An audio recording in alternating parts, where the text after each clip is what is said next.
Yay! Okay, we're recording. Well, yeah, that's recording. That's recording. This isn't recording yet. Okay, we're almost there. We're almost there. Hang in there, folks. Oh, we didn't check. Oh yeah. It's Oh, loud. who's- Mine is loud. Turn that. Check. down. Check. One more. Hey. Hey. You're s- Hey. Yeah, Check it. I think. The red's just not going away, Yeah, but I yeah, think yeah. that's fine. I think so. Are you good? I think so. Are you good? I'm good. All right. Okay. Unscripted. Well, hey, Gisele, how's it Hey. going? Hey, Andy Kerr. Welcome back, everybody. Unscripted, where the podcast that is not scripted is still not scripted. And occasionally records every week or skips a year when So- Andy doesn't return to It's the been studio. 2 weeks, It's Gisele. been almost a year. I know it feels like a long time when I'm not Mhm. here, Mm-hmm. and Mhm. life goes by so slowly Mm-hmm. because nobody's having fun. Right. So, welcome back, me. It's good Welcome to back, be me. Back. I am so glad everybody that has been tuning in. You've been getting some text messages from people that are wondering where the podcast was. I did, and I've been fending all the fans off. Oh, It might be Gosh. just 3 or 4 of them, but still. But it hey. feels like a lot in my busy schedule. Right. So anytime somebody texts, even if it was the same person numerous times. yeah. Well, we are glad to But be I'm back. appreciative of people who love to listen to this Yeah, I am podcast. too. It's really awesome. Okay, so what has kept you away for 2 solid weeks? So a couple of different things. One was tax season. Oh, yeah. Yeah, and See, I have a guy, so I didn't have to worry about well, that. I have a guy too. The problem is, And I have to keep up with that stuff all year. Like, it's not a thing. I'm just like, it's tax season. No, it's like every Mhm. month is tax season for me. yeah, and the only thing. Probably Damon does that for you. So Yes, You don't even know. right. But the You don't only even know. It so exists. except for Andy Kerr coaching, Right. so and what I do for the mission. When you're a minister, it kind of works as your own self-employed kind of thing, taxes. Subcontract. So Yeah. So there's a lot of shenanigans with all of that. I see. And anything that I Good thing you're a manage. shenanigan guy. I am. I actually am highly skilled at shenanigans. The problem is. Is that on your resume? It is. should It be is. on your I am an resume. expert shenaniganer. Shenanigist. Shenanigans. So the problem is that being highly skilled at shenanigans also does not lend itself to organization. And I have no excuse. Everything that I am in charge of is chaos. Anything that I run with my friend Didn't you Damon. read a book, Chaos Theory? I did, actually, and that is I am really good at it. I am highly skilled at chaos. Oh, my word. But any business I have with Mr. Damon DeVore is I get a folder Yeah. with everything I just hand it to it's so organized. When I hand it to my tax guy, he just smiles. It makes him happy. Aw. And the stuff I hand him makes See, him I do not happy. QuickBooks Online, so I don't have to hand him anything. I also do It's just all QuickBooks. there. I do all Everything of I that. have is electronic, and it just sinks in, and Yeah, that's really nice. it's so nice. I just don't. I am not at that level, and so I'm like digging out You'll like get there, buddy. expenses You'll and stuff. Get there. Oh gosh, let's hope. Okay, I so spent taxes. yeah. So I What spent the else did you following. do? So I had like, and we talked about this last time, That but I was had like boring. colonoscopy week Oh yeah. and taxes week. All the same. That was the same week. You're just trying to knock out all the nasty stuff in 1 month. And then my wife had a week off from school. Oh It was yeah. her spring break. Right. So, and all of her friends had someplace. They're going to Florida. They're going to all these different places. She's like, we didn't plan to go You anywhere. guys didn't plan anything. No, we never do, generally speaking. I mean, isn't spring break kind of like same time every year? Nah, Ish. we knew it was coming. Yeah. Yeah. She's like, but she was like, well, let's go someplace. I was like, awesome. And so we have electric bikes. Yeah. And we loaded up the car. We took everything that we could possibly need.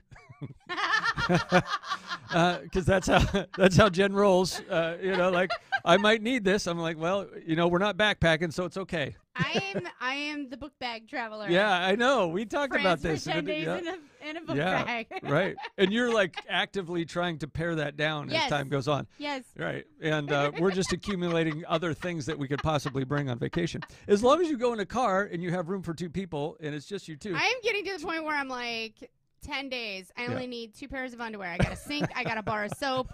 Okay. That might have been an overshare. We're every good. Other day. Every other day. We're good. If I'm backpacking, I just need 1. So it's like the opposite of backpacking. Like backpacking, like you try to do what you do. Like and she was like, well, what if I'm like, hey, bring it, and then we get that cart to put, because we book a hotel room and I'm literally stacking things. And they're like, oh my gosh, you guys are going to be here for a month? Are you the new manager? Are you moving in? We're here for 2 days. Yeah. Right. We're just overnight. We might need all of this inside because who knows? We might need it inside. You never know. You never know. Never know. If you want to grill a steak. Or anything. If you want to do anything, we have it. We're good. I'm that person. I just want to buy whatever I need because I want to get a souvenir anyway. So I'm like, if I need a hoodie, I'm gonna buy a hoodie. Okay. If I need socks, I'm gonna buy socks that are something something that's there. That's kind of souvenirs anyway. That's what I do. That's why. Needless to say, I have way too many hoodies at home. I'm constantly like, who needs a hoodie? You get a hoodie. Like, so that's where I get all my underwear from gift shops. It's like, hey, that's probably also too much information. So I remember that vacation. Did you have fun? We had a blast. We really did. We went to the 2 islands down by Ocean City, just south. Ocean City is fun. It is. Yeah. We did the boardwalk the one day. Yeah. And this time of year, there's not a ton of people, so it was really it was really cool. But enough people that places were open. It was really windy, but it was like 68 degrees. Yeah. And the wind coming off, it was really cold if you got right on the water. Right. But it was great. And then Assateague Island in Chincoteague Island, familiar? Yeah. Wild horses. Yeah. Yes. The little stunted horses. Yeah, they're so adorable. Yeah. They're wild. Apparently, like the original settlers left them or something. Yeah. Yeah. And they just survived. And then wild horses of the East Coast. They're beautiful. Yeah. And so we got the electric bikes out and we tooled around. Those guys live a pretty protected, fantastic life. They are because they are such a big tourist attraction, and like the people love them. Like they're all their horses, and they get to see the new baby horses every year and stuff. So we saw a little bit. Super protected. We saw a little baby. Yeah. Yeah. And they like chill in the marsh and like eat and like. Yeah. Which I mean, if you didn't know they were wild horses, it would be like, oh, there's some horses. Yeah. But because that's what they look like. Right. Hey, those look like horses. Where's their fins? Yeah, it's like a wildlife. We took this loop on our bikes. It was a wildlife loop, which is really that's where you saw the horses, and we saw deers. Deers. I thought okay, where am I from? I literally never said that before. I saw some deer, some baby deer, and baby horses, deers. No, we had a blast. It was great. Yes. Yeah, that is a good time down. Did you go to that Smithville place? There's a Smithville place down there. It's like this village of tiny shops all over the place. I know they're open this time of year. Oh, no, I did not. Well, it's a new place for you to check out if you go down there. Is it like it's super cool. Is it like Williamsburg, Virginia, where it's all like people dressed in period clothing? Like 18th century? No, people weren't dressed in, but the place looked like kind of a hobbit village of shops around like a creek and bridges, and everything's just kind of wonky, like old built and never changed. And it was super cool. It was super fun. Loved it. I'm gonna have to check that out because we do like to explore, and that's really. I did. Yes, tell me. Nothing interesting. I don't get spring break because I just don't. You don't. Business. You're not a teacher. Yeah. And so I've just been working. That was fun. That was fun. The end. The end. What did wow. I mean, 2 weeks goes by, and I do a lot in 2 weeks, and so it's hard for me to actually remember everything. I'm just going to give a shout out to Bob Glosky, who he's like super excited because he's like, I just made his day that we're podcasting today. Oh, Bob, you're awesome. Thanks for tuning in. Bob, send us questions about life, whatever you want. We'll try to answer them right on the podcast. Some new material. That's the truth. He needs another book to read. Speaking of books, part of what I did Friday, you can tell us about that in a minute if you're actually reading it. Let me know. Listening to it. Listening to it. That's right. He doesn't really read them. He listens to them. I can't get down with that a whole lot. I like paper and you like the physical book. I need a physical book. If it's good enough, I'll buy the physical book. Because I listen to podcasts all the time. Yes. I think I could just listen to the book, and I can't. I don't know why. That's interesting. It's a thing. We'll have to dig into that sometime. Or not. And so anyway, I was a speaker at a small business entrepreneur conference. It was a night thing put on by Tisa Sanders, and she just came out with a book, When Life Gives You Lemons, Make More Than Lemonade. Oh. And so I'm excited to read that. I just picked that up, but at the conference we were speaking at. Make lemon pie. Yeah, yum. I'm all about dessert, so that makes way more sense to me. So the whole conference was just small business owners sharing our stories about different things through the walks of life. Some of us were interviewed. I was one of the speakers where we speak on a topic. So I talked about resiliency. Oh, yeah. And obviously, that's a good one for me. Absolutely. She was like, you've been through so many businesses, and you've stayed afloat and been successful through all of it. So, yeah, Can I get the recording of your talk? I don't know. I'll ask her. Yeah, I'll ask I would her like to. if it was videotaped or whatever. I would like to listen to it. Yeah. Oh. I'm sure it was awesome. But this is one of my goals, right, is to become more of a speaker. Yeah. I think I said that in the last, when I was talking about my funk, and I'm like, yeah. What I really and you accomplished your yearly goal on the first day, so. Right, so this other goal, I did it now already, too. You're a speaker. I'm a speaker. You spoke. I spoke. I've spoken at a lot of different things, and it brings so much joy, like, to be able to see people get this light bulb over their head while you're talking. It's really fun, and it's very fulfilling. It is. Because it gives purpose to all of your struggles. Yeah. And all, like, the BS that you've had to go through for so many years.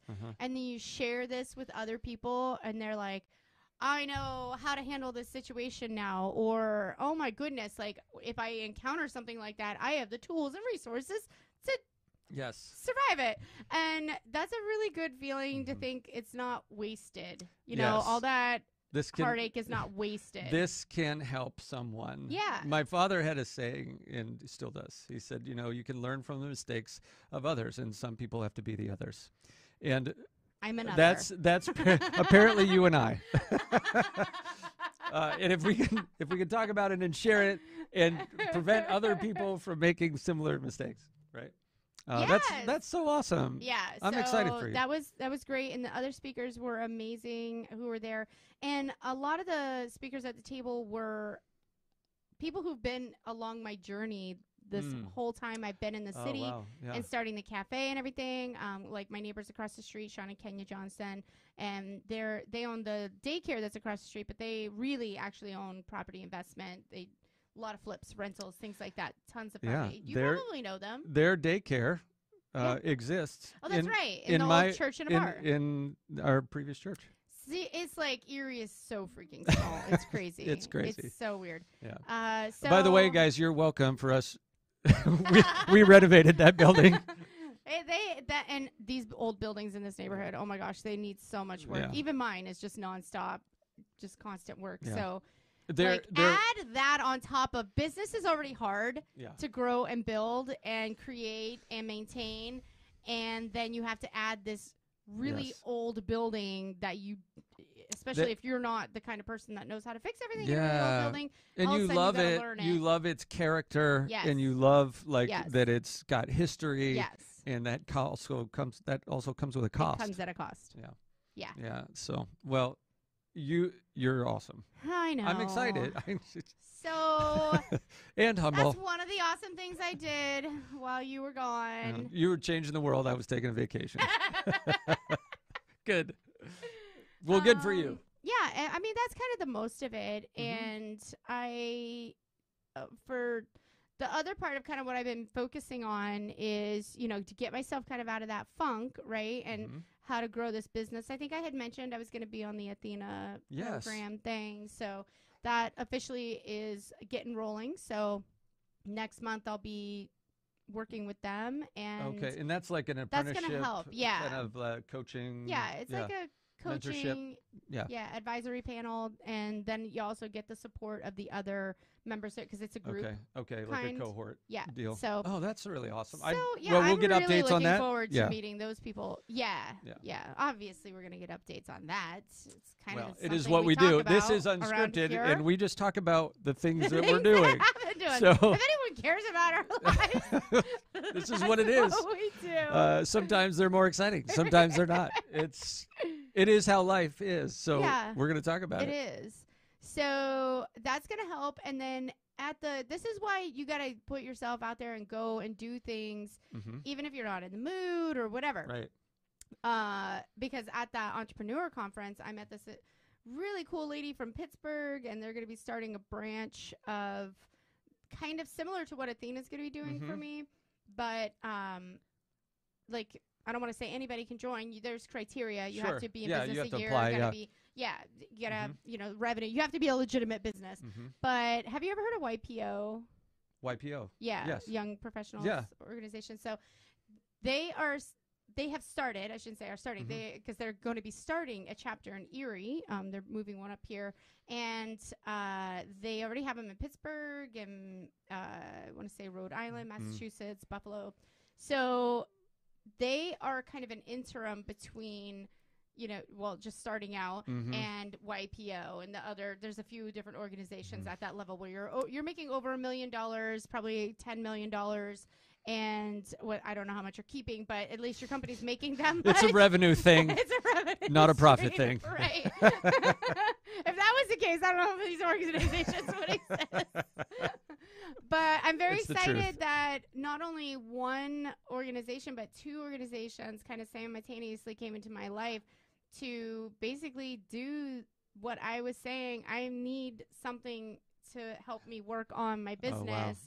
And their objectives are the same as well, to not only grow the business by 30% in a year, but increase your personal revenue, not just the business. It's almost but like the paycheck that you're able to collect from your business. And so I'm very excited because after hearing myself and Tiffany actually speak, she was like, "Hey, you guys sound like you're the perfect kind of advocates to help us spread the word about in this area." I'm sure that was to the right people. I'm sure that was your response. You were not misdirected. No, you hit it. You nailed it. I did say I own a coffee shop, right? Yeah. Because that's kind of a hub of where you get to blast information to the community. Yeah, and it's almost like, Gisele, when you focus on the things that you really want and you put your energy towards those things. It's like that energy comes right back to me. Thank you, universe. You're there for the opportunities to present themselves. And you have to, listen, you have to do things in order to get that. Well, what I'm saying is, you know, even being in a funk, it doesn't mean I can just stay at home and be funky. Right. You know what I mean? Like, you still have to go out and do something because the opportunities don't just walk up to your front door and be like, no, I heard you're in a funk and I'm going to help you out. Yeah, that doesn't generally happen. There's a guy. Because people don't want to work with people who look, sound, or are complaining that they're in a funk. And thankfully, nobody at that conference had listened to my podcast yet. So they didn't know. So I showed up as if, hey, I'm on my A game, you know, whatever. And I bet you were on your A game that day. You know, when I get out there, I get all dressed and looking good, feeling good. I'm like, I do get pumped up right before I'm about to talk. I'm like excited because I don't plan exactly what I'm going to say. Like I come up with some key points. Like I started thinking about it a few days in advance. Well, listen, this and could I get pumped up about like the different This could points. be your MO. Like you are unscripted. I am unscripted. Like I don't need to super plan it out. And the speaker had called me like a few weeks in advance, like, "Hey, wanted to see what you're going to be talking about, blah blah." And I was like, "Well, that's 3 weeks away." Yeah, what are you talking about? I have no idea. You read the topic, right? 2 days in advance. Let me know if there's anything you need me to change. I can talk about anything. Obviously, we get on here and we can just talk. And awesome. I've been through so much. It's not like you have to like think hard about like I can come up with every scenario that's happened over 20 years. And when you're like when the adrenaline kicks on because you're speaking, your mind works differently. You compute faster. You're tapped in. Yeah, you're tapped in. And it's hard to explain unless you've experienced that. That's like when I have a writing assignment. Like I'm going to be in this book that Tiffany Coyasso is actually heading up. It's a conglomerate of women's stories. It's called Grandma's Recipes. Oh, cool. But it's not a cookbook. It's about Grandma's life recipes. Yeah. You know, what did she share with you that you've taken and how have you used that? And so there's, I know, you know which grandma I'm talking about too. So, Grandma T. So, she's putting this book together and all these different business owners are going to be like adding their chapter. Oh, wow. And so she had, you know, she was like, "Hey, I'm going to need your rough draft by whatever. I was like, "When do you need the final copy?" Yeah, that's all I need to know. Yeah. But I said, "Okay, give me a hard deadline. Like, no questions asked. I need a hard deadline. That way I do it that day." Because when I do it that day, I'm on fire. And it's like, I'm just, but if I try to think about it a week in advance, I'm like, Grandma didn't teach me nothing. Yeah, it's so hard. We are very similar that way. But it's a real thing, right? Oh, yeah. It's so real. I am so, like, a lot of the places where I speak, because I put it out there that's like my business, right? Yeah. That's what I do. I speak, I coach. And they want stuff like way in advance. They want topics. They want outlines. Some want a script of what I'm like. What? I've never scripted a talk. I don't know what I'm going to say. Like I give you 3 bullet points of what I might say. Right. And they want PowerPoint in advance, the slides in advance. I'm like, I hate PowerPoint. I made PowerPoint for a talk I did. I can. Yeah. But. Like I did that because then you have to follow right? which is what I think they want. Yeah, exactly. And I did that talk for the Erie homecoming thing. I opened the whole event, 2-day event. I opened. Yeah. I was like, I felt very like honored that they would ask me to do that. I made a PowerPoint. I made it so simple. I made like 4 slides of just pictures that went with it. I didn't use it. I didn't even. Oh my word. I didn't click through them. I just did my talk, and I was like, "Oh, I also had a couple slides." So it's awful. I hate PowerPoint. I hate it. You gotta know your strengths. You know what I mean? And it's not mine is not PowerPoint. And so, like, if you're anybody listening, if you're that kind of person, like, embrace it. It's actually a strength because like people are amazed at like. We can just get up and talk. Not everybody can do that. This is not a weakness in my mind. And it was never a strength to start for me. So, like, I don't know. Like, sometimes you have to dig for that stuff. My roadblock, this didn't seem like your roadblock. My roadblock was insecurity and like fear. Like no, I hated being in front of people. Really? Crazy, right? I was the shyest kid. Ask my mom. I swear. When did that change? After singing? Singing. So as soon as I became a business owner, it started changing. Because again, I was a business owner at 19. Maybe even before that, when I wanted to go, when I wanted to ride horses, and I started working on farms. Okay. How do you work on a private farm? How do you get your application in? You know what I mean? Right. Like you have to go talk to people. So I made a flyer and put them in their mailboxes illegally, apparently. And they called me, and so I'm like, yeah, okay, I'll meet you. So I go there, pretend I know things, and because I really, really, really want to ride horses, and I'm like, of course I can clean stalls and I can do this and that. But I think that was the start of it. Like it forced me. Yeah. And then I was forced to talk to people all the time in these places, these boarding facilities and stuff.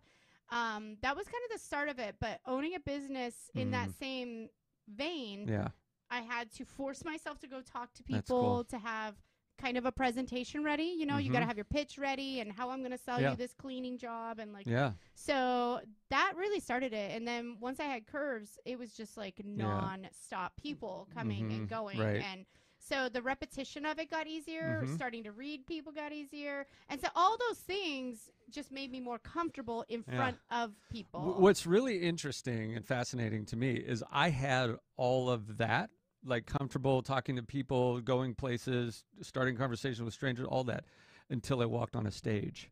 And like it was a different thing for me. And I shut down. Like, and I got a job in ministry where you have to get up and talk to people like, oh, this is going to be bad. Why did I do this? But I really didn't have. You have to put yourself in aside from music, which I mean, the first time I started performing in front of large crowds, because even like performing in a coffee shop, I get nervous or something. Sure. But I was okay. It's still small. When the first time I started performing in front of like a large crowd, like a fair sized crowd, I was like, I wanted to vomit. Like I thought I was gonna pass out. Like I recognize those feelings. Got on stage, nothing. Like. The head is swimming. You can't remember lyrics. Yeah. It was horrible. And then you do it again. You do it. And it's easier. You keep doing it. And then you do it again. And it's easier. Yeah. And then eventually it's like I still get nervous. Even if it's a small crowd, I'm still nervous. But I think that nervousness is necessary to kick in your adrenaline, because that with that kick of adrenaline is where everything sparks. Yeah. Everything starts flying. And knowing that as like almost a skill you can hone in is very helpful. I heard a quote. I acknowledge it now that that's a beneficial thing. Yes. I mean, it can be detrimental if you let yourself take over the overwhelmed feeling. Otherwise, you can channel that adrenaline into good. This quote would like changed my life. And the guy said, "I still get butterflies. I've just taught them to fly in formation." I love that. Isn't that awesome? Because that is exactly the feeling. The feeling is the same. Yes. It's just being able to work with it. Excitement and fear in your body do the same thing. Yeah. It's tapping into it. It's like the roller coaster, right? Because you're excited and you're scared at the same time. Yeah. You can't wait for it, and you don't want it to happen. Yeah. But you know it's going to be like. But you know it's going to be great and scary.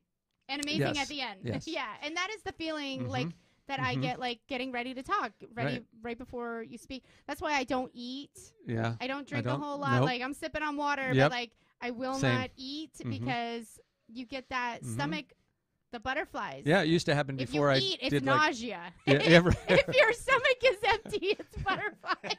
That's one of those things you learned. That's awesome. Yes, totally.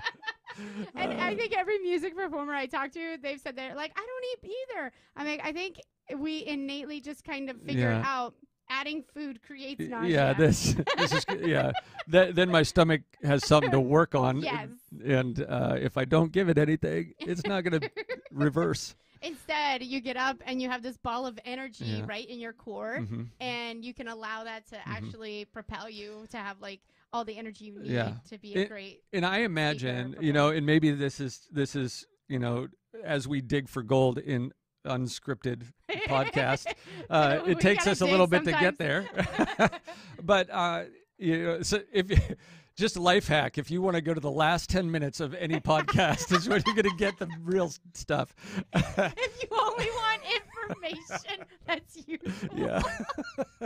Skip to minute 20. Yeah. And we've got like 3 messages over the course of 2 years that we repeat. But I really think this is gold. And there's so many people out there that are so afraid of public speaking and so afraid that fear, it really does shut your brain off in any circumstance. That's why when you get, emotions take over.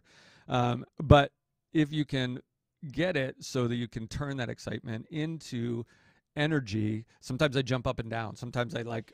And that's part of the whole, that shutdown feeling is, like why I forgot lyrics. I'm not great at remembering lyrics at all, anytime. And then that freeze you get, it's almost equivalent. If you're not a performer or speaker, maybe like you weren't a good test taker, like I wasn't. I think we talked about that. That freeze, it's like, it's very much the same, the fear, the excitement. So if you are that person, maybe try not being so prepared, because that's what I discovered worked for me.